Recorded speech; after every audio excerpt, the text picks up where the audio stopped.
Hey guys, welcome back to our YouTube channel CM with Logic. So in this video, we will be going to discuss a newly added chapter in GST, and this chapter has a weightage of 2 to 3 marks in coming attempt.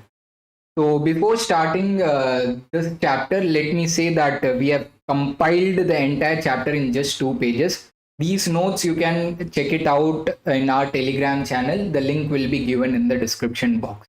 So first comes the section number 35. Okay, so this is who are the person who need to maintain accounts and records. So every registered person. Here the word they have used is registered person, not they haven't used the word any person. Okay, they have used the word every registered person. So who are the registered person? We have already read in our registration chapter. I'm just interlinking with this chapter. So if your turnover exceeds 20 lakh rupees or 40 lakh rupees, then you have to take the registration, or else you can take the voluntary registration, or else a composition dealer is also comes under the registered person. So where you need to maintain accounts and records, that will be the second question. At the principal place of business and additional place of business. So what is meant by principal place of business?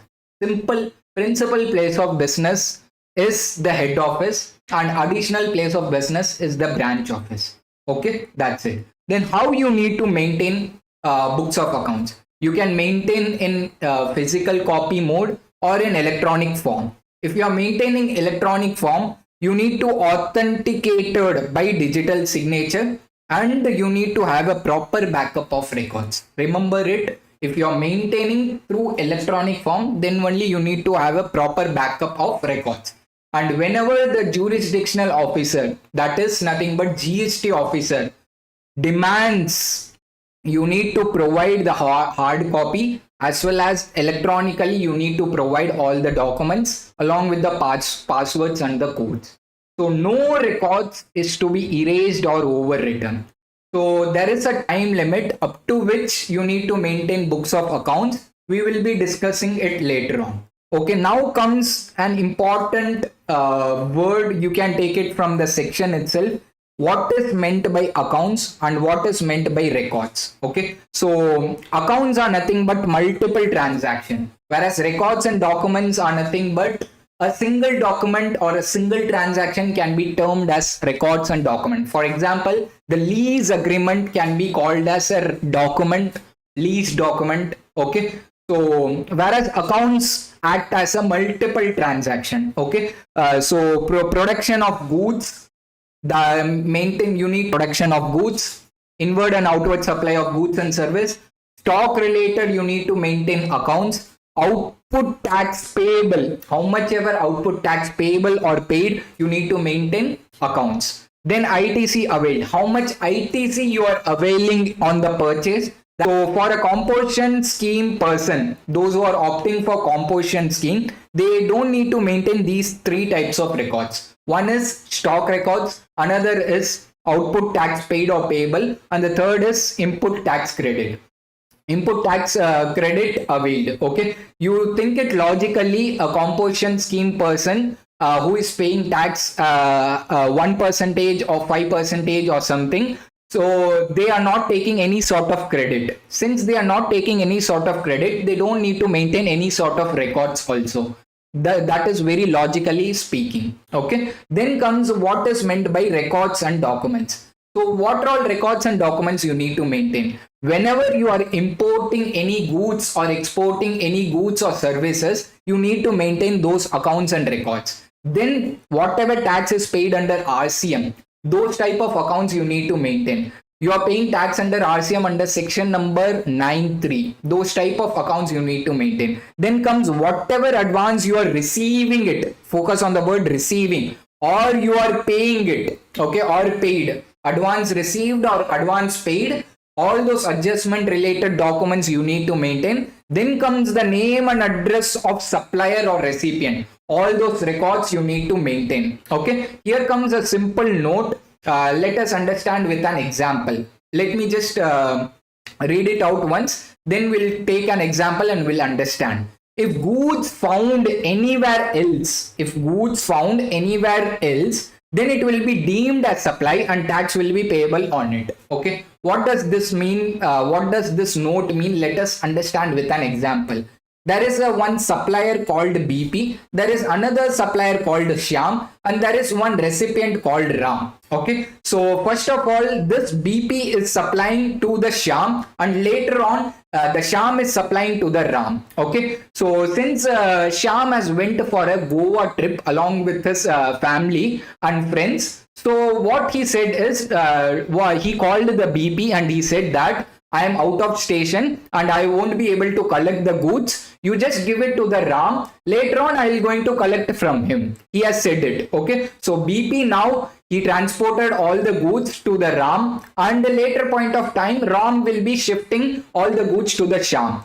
So if Ram doesn't shift all the goods to the Shyam, then it will be deemed as a supply and tax will be payable on that. That is what this note is meant by. Okay, so I hope you got it. Then comes section number, this is actually 36, not the 56. There is a typing. So for an agent authorized received by him from principal to receive supply goods and service. Okay, so there will be an agreement between a principal and the agent. That document has to be maintained by the agent.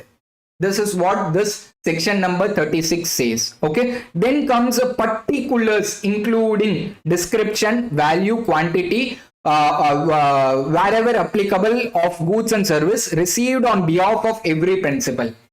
You are receiving goods on behalf of every principal, or you are supplying goods on behalf of principal. Those type of details, those type of invoices where description, quantity, value is that you need to maintain. Who has to maintain? Agent has to maintain. Okay, then the detail, what is given, what is furnished to the principal every month, somewhere some details has to be furnished to the principal by the agent. That detail related to accounts they need to maintain. Who has to maintain? Agent has to maintain. Then comes whatever tax you have paid on the receipt or supply of goods and service on behalf of principal, those type of tax payment detail you need to maintain. Who has to maintain? Again, the agent has to maintain. Okay, then comes what all details a manufacturer has to maintain. One is monthly production, how much ever you are producing. Okay, that details you have to maintain. Okay, showing the details of raw material or service used in the manufacturing. All those details they have to maintain, including some waste or byproducts. Okay, so whatever waste it has been generated by manufacturing, all those details has to be maintained. Okay, then comes supplier of service. Whatever quantity detail of goods used in service. Okay, I have given an example, repairing a mobile. So while repairing a mobile, what the mobile repairer do is they are just replacing a chip with the new one. Okay, so those quantity details they have to maintain. Who has to maintain? The supplier of service has to maintain. Okay, so supplier of service has to maintain all those details. Then whatever details of input service they have given it. Okay, so they have given the service. So service charges they are going to receive it. So that service charges detail they have to maintain. Who has to maintain? Supplier of service has to maintain it. Then what all details a custodian or a clearing forwarding agent has to maintain. Whatever sort of goods they are handling on behalf of registered person. Focus on the word registered person. Okay, so unregistered person concept will not going to apply over here. On behalf of registered person, whatever sort of goods handled by clearing and forwarding agent, all those details they have to maintain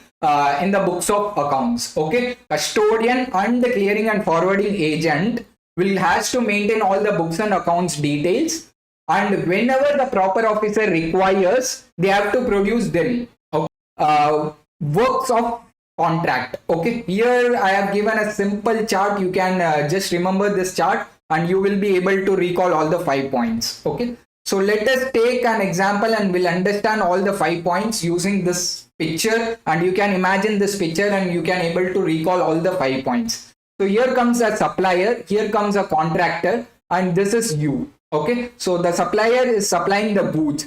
all those goods detail he have to maintain, what all sort of goods he has received it from the supplier. Like for example, he's a construction contractor person, he has to maintain books of accounts related to bricks, okay, cement, how many packages of cement he has received it, all the documents and invoices details he has to maintain it. And you are giving him a payment, okay, that details also he has to maintain it. Then the name and register on whose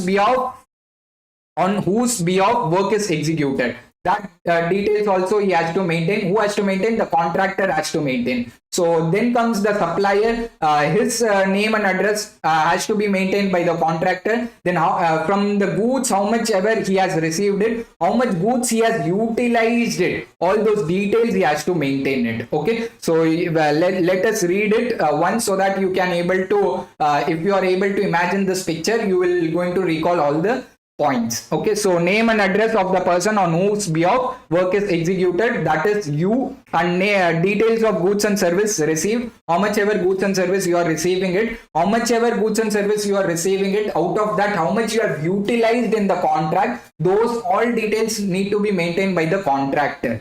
Then comes name and address of the supplier, okay, name and address of the supplier. Then comes whatever details of payment received for each contract, how much ever he is making payment to the contractor, all those details he has to maintain it. Okay, that's it.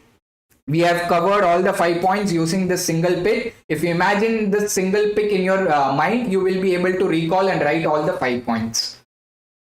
Then comes owner or operator of warehouse or godown and the transporter. Here 3 persons are being covered. One is the owner, another is the operator, and the third person is the transporter. He is the third person, transporter. So records, what are all records they have to maintain? Records of goods transported, how much goods it has been transported, how many goods are there in the transit, okay, stored in the transit, how many goods they have delivered it. They have to maintain the GST of the consignor and the consignee, or the owner, another is the operator, and the third person is the transporter. Okay, all those details they have to maintain. Then comes how much ever goods they have dispatched it, how much ever goods it is in the movement, how much ever goods they have received it, how much ever goods they have disposed of, all those details they have to maintain. Okay, for example, if here there is one important note, since we have already seen that only every registered person only have to maintain all the records and documents,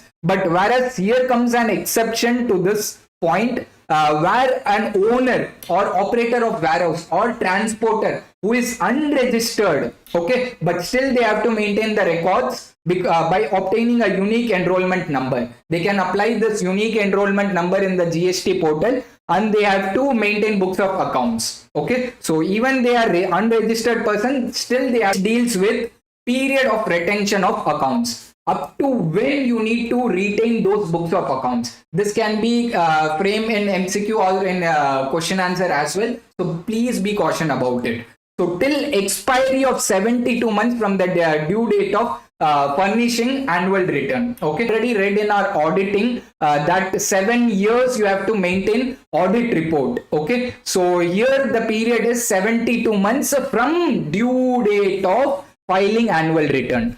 It is not here, it is not written over here that actual date of filing annual return, due date of filing annual return. So please be focused on the words. Okay, they can going to trick in the MCQ and they're going to put you in a trap. Okay, then so the second point deals with a registered person subject to appeal, revision or proceeding. These three scenarios are there, these three chapters are there in the CA final. So don't think much about it. You just focus on the word a registered person who subjects to revision, appeal and proceeding till 1 year after final disposal of such matter.